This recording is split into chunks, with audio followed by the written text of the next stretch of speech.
there, welcome to Mock Question Monday. This week's question is, which of the following is true about Interobserver agreement? And the options are A, IOA assesses new staff competence and identifies observer drift. B, IOA should be collected for a minimum of 20% of sessions. C, IOA confirms that changes in data reflect changes in behavior. And D, all of the above. And the correct answer is D, all of the above. So let's talk about IOA because there's so much more than just that which is true about IOA. First of all, there's some benefits. IOA assesses a new staff member's competence. When you have large discrepancies, we have to investigate the reason, and often what that leads us to is finding issues in the performance of a staff person, or maybe they've got some abilities in data collection that need a little more support, a little more training.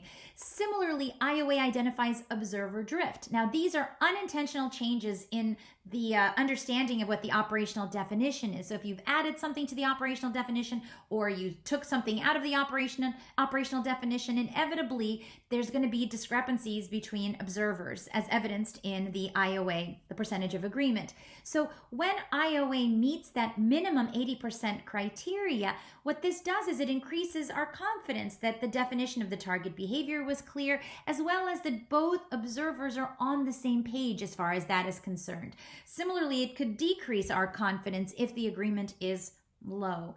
IOA helps us to believe that the data variability is not due to the person recording the data, and therefore supports our belief that the changes in data actually reflect changes in behavior. Now, there are a few IOA rules to live by. First of all, the measurement system has to be the same for all observers, and the observers have to measure the same behavioral events.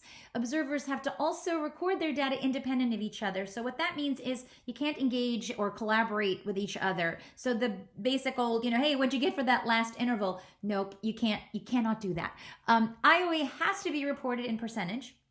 So percentage data is how we display or explain the agreement, and this has to be done for a minimum of, or should be done for a minimum of 20% of sessions during each phase of a study. It's also recommended that IOA recording sessions are distributed right across days of the week, times of the day, settings, and observers. The way that we report IOA, well, there's some options. Narratively is the most common and easiest, and all that you would do in the narrative format is just basically report the mean or the range of the agreement percentage.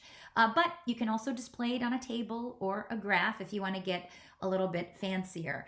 Obviously, the perfect agreement would be 100%. That would be ideal, but good news, we will settle for just 80%.